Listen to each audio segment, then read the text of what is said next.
लोग कहते हैं कण कण में व्यापक है, कहां नहीं है, सर्वव्यापी है। कण कण में ईश्वर है। क्या सचमुच भगवान कण कण में व्यापक है? आपका विवेक इस बात को स्वीकार करता है कि कूड़ा कचरा गंद गटर सब में भगवान है? इस बात को स्वीकार करता है? ऊंचे से ऊंची हस्ती और कहां हमने कह दिया? क्या यह अपमान नहीं है भगवान का?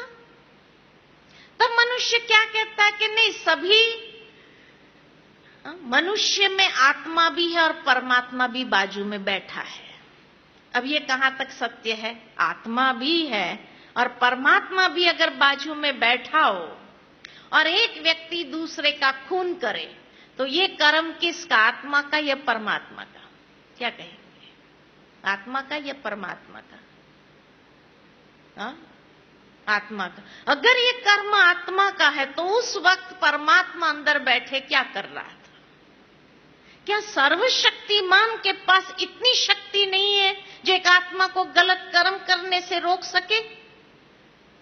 आज आप घर में बैठे हो, बच्चे सामने खेल रहे हो, किसी बात को लेकर झगड़ा करने लगे, मारपीट करने लगे, आप देखते रहेंगे कि छुड़ाएंगे? क्या करेंगे?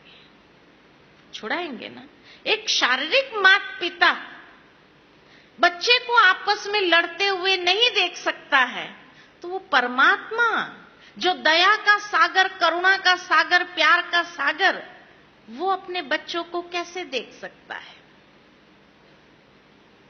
तो सत्य क्या है? कई बार कई लोग हमें कोई बात बताते हैं, हमें मालूम नहीं होते हैं, तो हम क्या कहते हैं? छोड़ो ना, तुम क्यों ये झंझट में जाते हो, छोड़ो, ऊपर वाला जाने, कहते हैं ना। कभी गलती से कहा नीचे वाला जाने, अनजानेपन में भी अंदर से यही निकला, ऊपर वाला जाने। तो ये ऊपर वाला कौन है फिर, और नीचे वाला कौन है फिर? गीता के अंदर जब भगवान ने ये वायदा दिया, यदा यदा ही धर्मस्य, जब ये वायदा दिया गया कि अधर्म के समय पर मैं इस संसार में अवतरित होता नहीं है, तभी तो आएगा, तभी तो इतना अधर्म फैला। अगर वो यही है तो उसके होते इतना अधर्म कैसे? अगर वो यही है तो फिर कौन आएगा? कितने सारे सवाल हैं। आज प्रकृति के अंदर भी ये विशेषता है कि लोहे को अगर अग्नि में रखा जाए तो अग्नि का गुण लोहे में आ जाएगा कि लोहा भी एकदम लाल और गर्म हो जाएगा।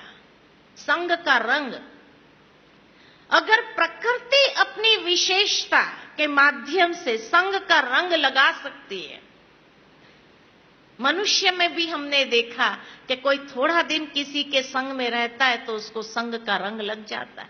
मनुष्य तो छोड़ो, पशु पक्षी को भी संग का रंग लग जाता है। वो कहानी याद आती है कि एक बार एक शिकारी दो तोता पकड़ कर ले आया, बाजार में बेचने बैठा। एक तोते को एक महात्मा अपने आश्रम पर ले गए, दूसरे तोते को एक बदमाश अपने अड्डे पर ले गया। थोड़े दिन में देखा गया कि जो तोता महात्मा के आश्रम पर गया था वो सुबह सुबह राम राम बोल रहा था, और जो तोता बदमाश के अड्डे पर गया था वो सुबह सुबह गालियां बोल रहा था। पशु पक्षी को भी संग का रंग लग जाता है। परमात्मा गुणों में अनंत, अगर वो हम सबके अंदर बैठा हो और उसका कोई गुणों का संग का रंग हमें न लगे, ऐसा कभी हो सकता है? हो सकता है। लेकिन तब फिर बात यही आती है कि सर्वव्यापकता की बात भी तो शास्त्रों में ही आई, तो क्या शास्त्र गलत है? शास्त्र गलत नहीं है, लेकिन शायद शास्त्र में जिस भाव से लिखा गया है उस भाव को हमने समझा ही ना हो, यह तो हो सकता है। शास्त्र किसने लिखा? ऋषि मुनियों ने लिखा। और ऋषि मुनियों ने यह शास्त्र किस बेसिस पर लिखा? अपने अनुभव के बेसिस पर लिखा। और कहा जाता है कि उस समय के ऋषि मुनि they were able to travel through time, समय के अंतराल से वो देख सकते थे, ट्रैवल कर सकते थे। और जब उन्होंने ये देखा कि कली काल जब आएगा तो घोर पाप कर्म होगा और मनुष्य को ये पाप कर्म से बचाएं कैसे, तब उन्होंने शास्त्र में ये बात लिख दी कि हे मानव, तुम जब पाप करता है तो ये मत समझना तुझे कोई नहीं देख रहा है, ईश्वर सब जगह है, वो तुझे देख रहा है।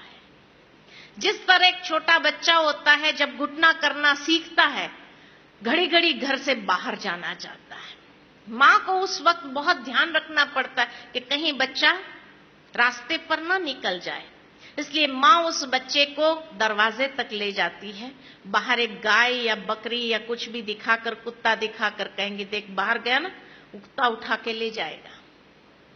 कुत्ता कोई उठा के ले जाने वाला नहीं है, लेकिन एक डर बिठाया बच्चे की सुरक्षा के लिए, और बच्चा घुटना करते हुए दरवाजे तक जाता भी है। जैसे ही कुत्ते को, गाय को देखेगा क्या करेगा, अंदर आ जाएगा और इतना खुश होता है, यही व्यक्त करता है आई एम सेफ, कुछ नहीं हुआ मुझे। लेकिन वही बच्चा थोड़ा बड़ा हो जाए, 4-5 साल का हो जाए, उसके बाद उसको कह के तो देखो कि बाहर गया तो कुत्ता उठा के ले जाएगा, क्या कहेगा, हंसेगा अपनी मां पर। मेरी मां भी कैसी है, इतना भी नहीं समझती, कुत्ता को उठा के ले जाने वाला थोड़ी है। हंसते हुए बाहर जाएगा, कुत्ते के बच्चे को उठा के घर में लाएगा, कहेगा लो मैं ही लेके आया। जिस बात को उसने सत्य मान लिया था, समझदार होने के बाद उस बात को स्वीकार नहीं करता है। ठीक इसी तरह जब कली काल आरंभ हुआ तो मनुष्य भी पाप करने से डरता था। आज से 200-300 साल पहले भी मनुष्य डरता था। कोई अगर उसको पाप करने के लिए प्रेरित भी करता था तो क्या कहता था, बाल बच्चे वाला, समाज में रहना, इज्जत से जीना है, मैं ये पाप नहीं करूंगा, ऊपर वाला भी देख रहा है, मना कर देता था। लेकिन आज विज्ञान के युग में मनुष्य बड़ा हो गया, समझदार हो गया है, और इसलिए कोई अगर उसको याद भी दिलाता है कि क्यों पाप करता है, थोड़ा तो ऊपर वाले का डर रख, तो क्या कहता है, वही डायलॉग, बाल बच्चे वाला, समाज में रहना, इज्जत से जीना है, पाप नहीं करूंगा तो सबका पेट कैसे भरूंगा। हो रहा है। कहने का भावार्थ, शास्त्र में जिस भाव से लिखा गया था, आज वो भाव भी खत्म हो गया और मनुष्य पाप करता ही चला जा रहा है। कोई डर नहीं, सोचता है, कोई कहता है तो कहेंगे देख लेंगे, यही कहते हैं ना, देख लेंगे, जब आएगा हिसाब चुकतू करने का तब देखा जाएगा, अब तो कर लो, मौज कर लो, है ना, कोई डर नहीं है। कई बार कई लोग हमसे बहस करते हैं, आप क्या कहना चाहते, भगवान सर्वव्यापी नहीं है? हम उनको पूछते आप मानते, कहते हाँ हम मानते हैं ना, भगवान कण कण में है। फिर हम उसको एक ही बात कहते हैं, इसका मतलब आपने जीवन में कभी कोई पाप कर्म नहीं किया होगा, क्योंकि जो इस बात को मानता हो, स्वीकार करता हो कि भगवान मुझे देख रहा है, उससे कभी कोई गलत काम होगा? जब ये बात कहते हैं कि आपने जीवन में कभी कोई गलत काम नहीं किया होगा, तो चुप हो जाते हैं, ऐसी बात नहीं है। फिर कैसी बात है? अगर पाप भी करते जाना है तो वाई एडवोकेट? या तो पाप न करो, उस बात को स्वीकार करो, पाप न करो। पाप भी करना है और कहता है भगवान हमें देख रहा है, वो कर, कितना पैराडॉक्स है मनुष्य जीवन के अंदर। हम तो उस बात को स्वीकार करते हैं। आज कोई हमें कह देता है कि बहन जी आप अकेले जा रहे हैं बाहर, तो हम कहेंगे नहीं, भगवान मेरे साथ है, उसकी याद हमारे साथ है ना।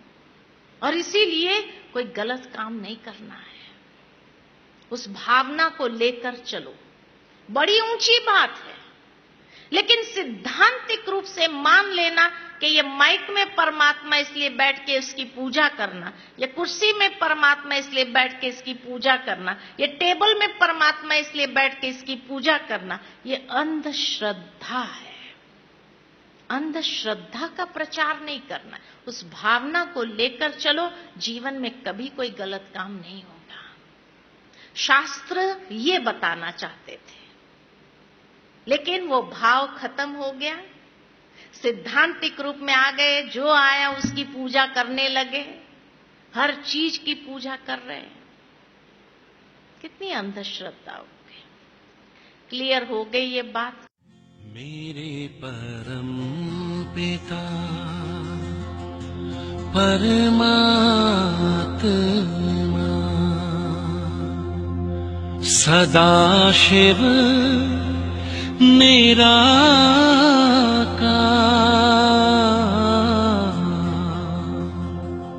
ओ आनंद के सागर, तेरी महिमा अपरंपार।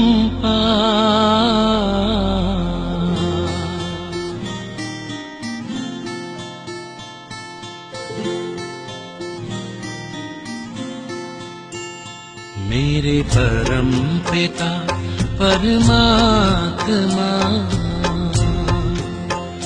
मेरे परम पिता परमात्मा सदाशिव निराकार, परम पिता परमात्मा सदाशिव निराकार, ओ आनंद के सागर, तेरी महिमा अपरंपार, महिमा अपरंपार, तेरी महिमा अपरंपार, महिमा अपरंपार, तेरी महिमा अपरंपार। मेरे परम पिता परमात्मा,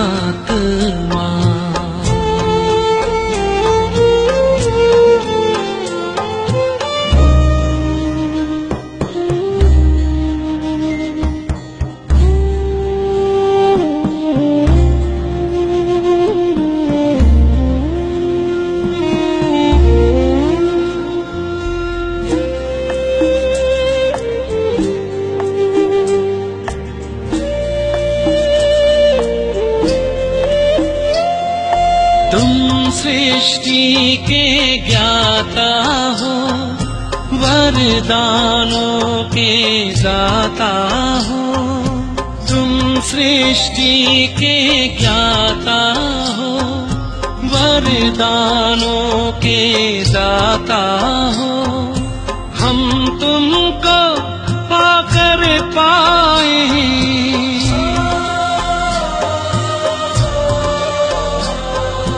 हम तुमको पाकर पाए, गति सद्गति उपहार, महिमा अपरंपार, तेरी महिमा अपरंपार,